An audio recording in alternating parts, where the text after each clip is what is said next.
ఎవరు సంజయ్? నేను తర్వాత చెప్తాను. మీరు చెప్పండి, ఎవరిని సంగీత సరస్వతులు అంటున్నారు? ఒకరు మీరు, మరొకరు రేడియో సీత గారు. సీత గారా? అవునండి. వారిక్కడికొచ్చిన సంగతి తెలిసి నగర సంకీర్తనలో కచేరీలో పాలు పంచుకోవాలని ఇప్పుడే పిఠాపురం మంగమ్మ గారిని అడిగి ఒప్పించి వస్తున్నామండి. వారు ఒప్పుకున్నారా? ముందు కుదరదన్నారు, తర్వాత ఒప్పించాం. మీరు కచేరీలో పాలు పంచుకోవాలి, స్వరార్చనలో కూడా. నేనా? అలాగే వీరు పాల్గొంటారు. మీ అబ్బాయా? మా అమ్మగారే. తప్పకుండా కచేరీకుంటారు. కానీ వారు నన్ను పాల్గొనమంటున్నారు. ఉన్నా పాల్గొన్నట్టేగా. వారు పాడితే బావుంటుంది. పాడేది పాడంది అప్పటి అనుకూలాన్ని బట్టి. పాడకపోతే ఉండొద్దంటారా ఏంటి? అయ్యో, ఎంత మాట! వారెలా ఉన్నా కచేరీకి నిండుదనమే. అయితే ఖచ్చితంగా నిండుదనం వచ్చినట్టే. సంజయ్, అమ్మా, కారణం లేందే నేనుండమని చెప్పను కదా. నా మాట వినండి. టెంపుల్ బాగుంది కదా? అవును.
అయ్యో, సారీ రఘు, చూసుకోలేదు.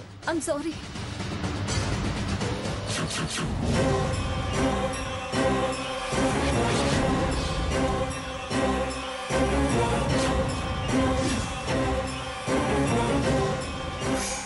రఘు, ఏది టివు?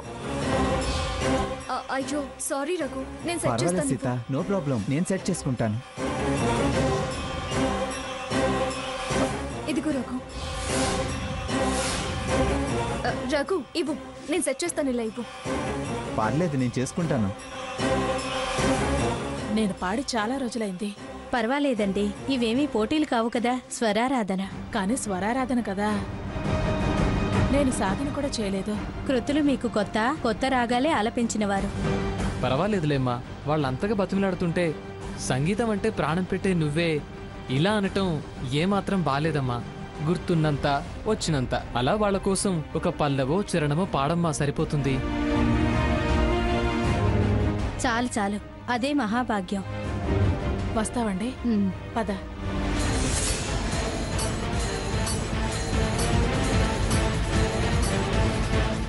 రఘు, పద వెళ్దాం. ఆ భజన బృందం వాళ్ళు ఎదురు చూస్తుంటారు. ఫోన్కి ఏం కాలేదు సీత, బానే ఉంది.